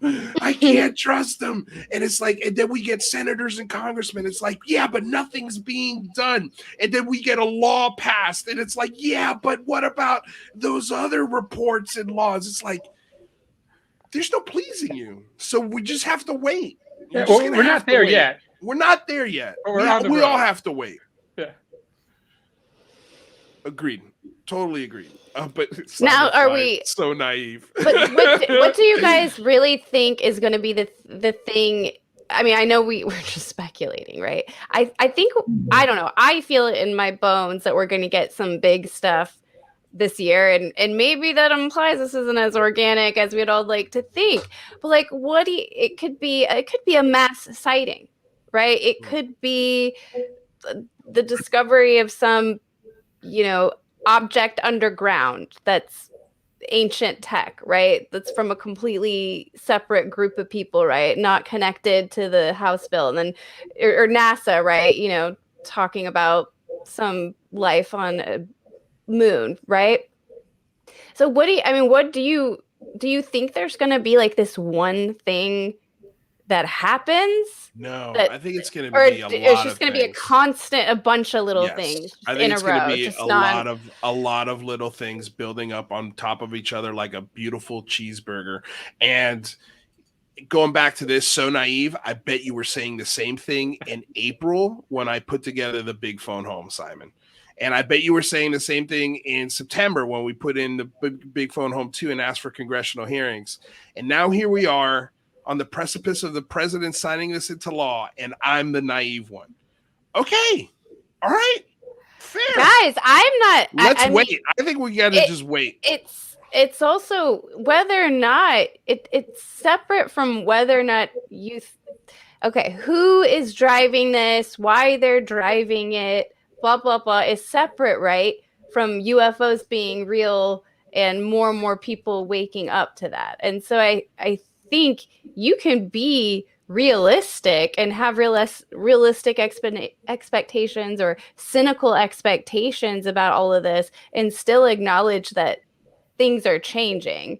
And because they're definitely changing. And I will say this from my perspective, just the timeline, from 2012, when I started the Texas UFO website, it was okay, UFOs are UFOs are UFOs, really no change. 2017, it kind of has never been, the same since. And then the June UFO report recently, and it's from my perspective, from a researcher and how the audience is out there, and how even my family and friends, like you were saying, at least like a barometer, things are definitely changing. Is it for good or for worse? I guess that we definitely have to wait to find out. Yeah, I think it's undeniable at this point, though. Artist and Tony with a $10 donation. Naive is sexy on you, Luis. Thank you. I'll be wearing this for all seasons. I feel like this is my Calvin Klein runway, and I'll just be going up and down the runway with the same old naive dress and flaunting for you guys for the next year. I mean, I don't think it's going to come just from the government. Just like Jane said, it's going to be coming from a bunch of places. And I think a big part of this conversation, we talked to this with Gary Voorhees the other day, and they're really excited about the data that they've collected UAPX. with UAPX. And I will not be shocked if some of this data is going to force the hand of our federal government to be more honest, because the sky is not classified. It doesn't belong to the government. It doesn't belong to the Air Force. It doesn't belong to Marines or the president. It's unclassified. Anybody could look at it, and if they've got the right instruments and they've got the right place to look, I think they're going to find it, according to what Gary Voorhees said on the show the other night. And not only him, but Avi Loeb and even Christopher Melland and Lou Elizondo have hinted at there are certain places to look with certain frequencies, with certain equipment. So, I mean, don't get shocked, you guys. Like, I know I'm hedging my bets, and I feel like I'm going to be right on this in one way or the other. But I think it's going to be a multitude of things that brings on this conversation. Silly Humans with a $50 super chat. Thank you guys so damn much for the donations. This is huge. Let's celebrate this step and keep their feet to the fire to release substantive reports. Thanks for keeping it positive, guys. It should be. And I 100% agree with this. This is the first step. I mean, he highlighted that word. We still got a long way to go when it comes to engaging our government officials. And like I said, we have to hold their feet to the fire. If the report in October is very similar, if not the same, to what we got last June, trust me when I tell you, I will be galvanizing people and making sure that we contact our reps and go, what happened? What happened? I don't think it's going to be the same as that June report. I think it's going to be substantively different. We'll see. Only time will tell. It's just my prediction. But I'm curious to know what you guys think. I mean, what do you think? I guess we'll start with you, Chris. What are going to be the biggest differences, do you think, in October 31st, when we get this first report from this new established, probably $1 billion UAP office? And this is pure speculation, and let me unmute you. Cool. So I'm just looking at Dean Johnson. Oh, did he say something? No. He basically just says what the report has to include. Right. So it'll have to include things like physiological effects, sightings from the Air Force, and all geospatial data. There's all sorts of data that it has to include into the report. Yeah. So yeah, but that could be also the classified version of the report with those data points. That doesn't necessarily mean the public report, right? From my understanding, it will be a classified annex again. From my understanding, it may very well be that, but I think we'll have to go some way, because different questions are being asked now in terms of what the report has, different requirements are being made of what the report has to say as compared to the new office report. So I think there's some other stuff that may emerge from that. But the most interesting thing is kind of like what's in those classified reports, and how does Congress react to those classified reports, That's where all the interesting things may happen. That's where IG investigations may turn serious. That's when you may see recovered the science being done on recovered craft.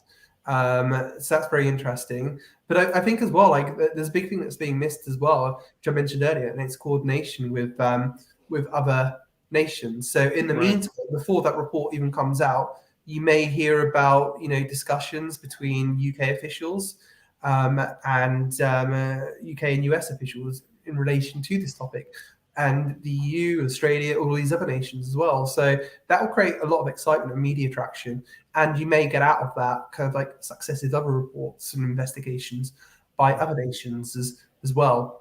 So yeah, and to the question on San Marino, sorry, just quickly. I was gonna say it's so funny that the name of this account is Naive Essence. So thank you for the $2 donation in question. Yeah, Sharp. Any updates on San Marino? I mean, we heard a few months ago. We saw the boys from UAP Media UK out there, along with Andy and with Max, had a really cool interview with Lou and San Marino. What have you heard? Has San Marino decided? Are they close to making a decision or a public statement on whether or not they'll be the representatives of this discussion, or how's the location where people will come together and have sort of a UN based model? So I've been speaking a lot to my new best friend, Paolo Guzzardi. Oh gosh, he's my new best friend. I can't even he's a lovely, lovely chap. He's hugely intelligent. The guy can talk like 12 languages, like incredible. Yeah. Like, he can even like speak Arabic and stuff, So wow. He's brilliant. And obviously he's the Italian representative of ISA. And he's involved with the CUN as well. He's involved in that organization. I've spoken to him about it, and there's been nothing yet from the San Marino government. But in his opinion, if they get like a nudge or encouragement from the US, because now this NDAA, in a way, kind of provides permission to kind of like get in touch with those nations, then that might trigger and stimulate that process, if that makes sense. So I think we're hopeful that when it goes through and the international coordination starts occurring, that's when you may see the requests go in, hopefully. Steve Long with a question says, how did Chris Sharp become involved with UAP Media UK? Those guys are the nicest people I've ever met, like so talented. And I was so happy, I was so honored to be part of that group. What I did, because when I left my job and I was trying to get freelance work, I started up the website and whatnot, I decided that actually I probably wasn't contributing as much as I could to UAP Media. So, I didn't broadcast or anything, but I made the decision to leave, because I'm like, look, guys, you've got a really good handle on this. I work in PR, but oh my gosh, Dan Zetterstrom, the stuff that he's doing in terms of getting stuff in The Sun and other national newspapers, or not other national newspapers at the moment, but The Sun, it's amazing. You're getting the biggest national newspaper, The Sun, is including quotes from UAP Media UK in its UFO stories, and also those stories are being fed to the journalist Henry Holloway, who's getting the message out and doing an amazing job. And that's all because of UAP Media. Those guys don't need me. I'm kind of concentrating on Liberation Times at the moment, trying to make that sustainable. I'm not sure what the future is. I've got to start earning a bit more money.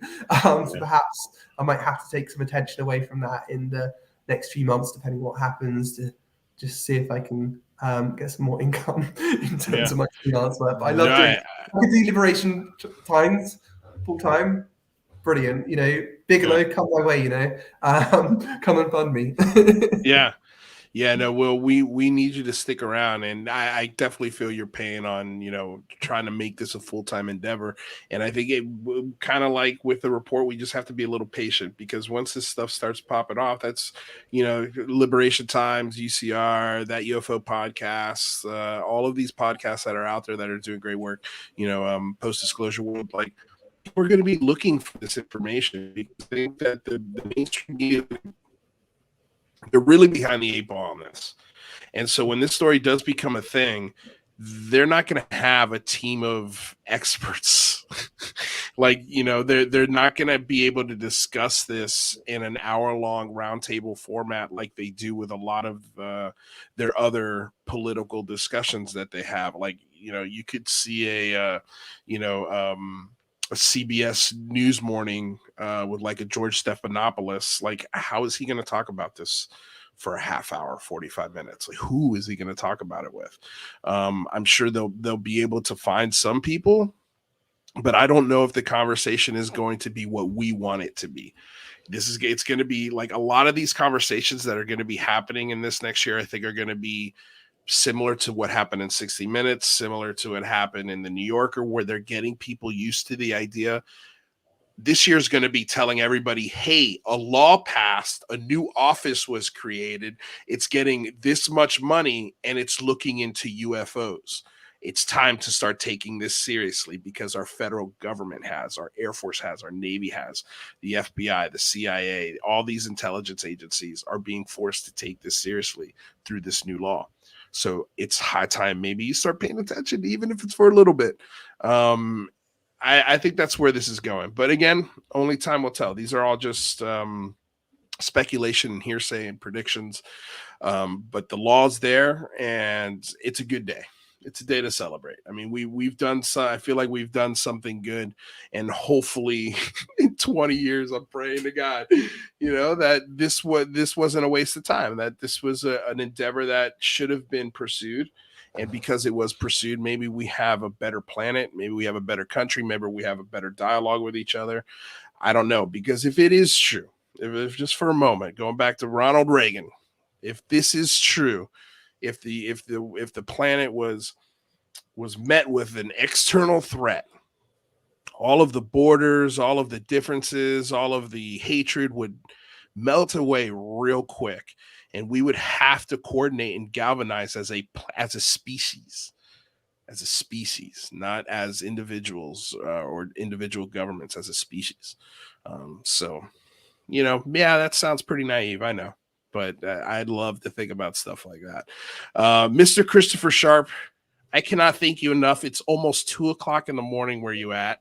I appreciate you being here. I appreciate you taking the time. Everybody in this chat had nothing but nice things to say about you, which is pretty rare. Pretty rare. I need to say something bad now. Gosh. No, not at all. Not at all, man. Everyone. But before you get out of here, please tell everyone where they can find your work and engage you if they have any questions. Yeah, of course. I answer all my messages. So, Real C Sharp, at Real C Sharp on Twitter, then at Liberation Times on Twitter. And then my website is www.liberationtimes.com. If you want to write a story for me, please, I'm happy to kind of help you if you want to write and pitch something to me. I'm happy to do that. So I just really want to help people get their message out, really. So, yeah. I just want to reiterate to everyone out there as well how much work Christopher Sharp does behind the scenes. We've had many conversations behind the scenes about all sorts of just Twitter drama, how we've dealt with it, why we dealt with it the way we were. He's one of the most reasonable people to talk to on UFO Twitter. I just wanted to really reiterate that. I love having conversations with you. Every time I walk away, I'm like, damn, the guy is just super sweet, super smart. His heart's in the right place. And I appreciate your work. I really, really do. No, thank you. And thank you for having me on. Thank you, Jane, and thank you, Arbor, as well. You guys are amazing, and thank you to the audience as well. And thank you for watching. Absolutely. Tell your kid we said hello. And you were holding a Pokemon up earlier. Was that for him? Yeah, that's his. I was cleaning up earlier. He's got Play-Doh everywhere now as well. Play-Doh. They all go through a Play-Doh stage. I don't have kids, but I know this because my sister's kids. Somehow Play-Doh ends up in everything. It's wild. Jay, maybe you can attest to that. Kids Play-Doh's awesome. I'm sure it's awesome, but never for a 3-year-old. Yeah. Anyway, all right, Christopher Sharp, thank you again, man, for being here. Go get some rest. We appreciate your work. We love you. We'll talk to you soon. Thank you so much, guys. Take care. Have a good night. Ciao. Thank you. Ooh, so eloquent for almost 2 a.m. Yeah, I thought it was daylight in there. His lighting game is on point. His lighting game is on point. It does look like, but no, it's the UK, you guys. It's 2:00 in the morning over there. But yeah, I love that and what are the odds, man? I was just like, that he was here today on this day. It was just perfect timing. It's just synchronicity. It's always great when it works out that way. All right, well, Jane, what do you got coming up this week? Anything? What are you working on? The Jason McClellan interview will eventually drop, I promise. But for now, you're welcome to subscribe. I've got, if you want to know, did Kesha get visited by the Men in Black? Could Skinny Bop maybe be real? Is NASA doing a mission a la Armageddon? So you can get the answers to those questions on the YouTube right now. Yeah, I love it. I think you should never release this Jason McClellan interview. I think the running joke for this show is I feel like Jason McClellan interviews coming out and we never ever release it. I think that would be the funniest thing. Oh, no. Rather, you got a new video up on the channel today. You want to tell people about it? Yeah, I'm preparing. Not today, but this week. Yeah, looking into the evidence of UFOs, the metallic drops I've seen the drip from these things in the sky. My alien poop here. So stay tuned to Rather Be Squidding. I'll be diving more into that. Right on. Well, I want to say thank you to everyone in the chat today. It was a really fun show. All of the super chat donations from you guys were thank you. I truly love you guys helping me stay out of an Uber doing this show, this silly little show. All of your donations just mean the absolute world to me, so I can't say thank you enough. And thank you to everyone else also in the chat. All of you guys brought some great questions today. Before we get out of here, I want to just remind everybody the show will be available on podcasts, Spotify, iTunes, wherever you get your podcasts. Leave us a rate and review, goes a long way. Also, consider joining the Patreon. We have no paywalls here at UCR. All of the shows are available for free when we do them live. After we do them live, no paywall. But if you want to support the show, Patreon's a wonderful way to do so. Patreon is growing as well, so truly, truly appreciate it. Want to say thank you to the moderators, Tina, Aaron, Rodrigo, UFOT. Thank you guys so much for keeping the chat in a fun place. Don't forget to check out the links for Christopher Sharp, for Jane, for Rather, and for everything that we do here. All of the links are included in the description below, including our merch store. Go check out our merch. It's a lot of fun. And last but not least, of course, I want to say thank you to the KGRD ADB family. We broadcast every Friday from 1 to 3 there. So check us out on there. And then thank you so much for coming aboard, getting weird with us here on another episode of the Unidentified Celebrity Review. Your home for credible news, reviews, and commentary on everything UAP and UFO. Now go out there, pop some bottles, enjoy the rest of the day. Stay safe out there, y'all. Peace.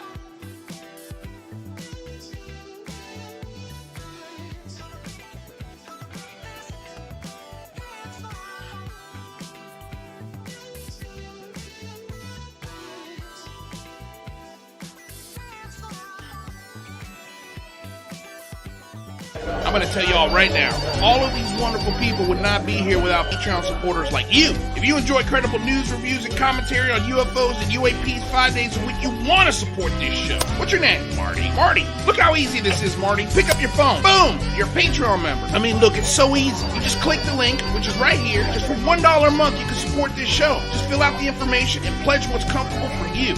It could be $1, $5, $10, or who knows. Just support.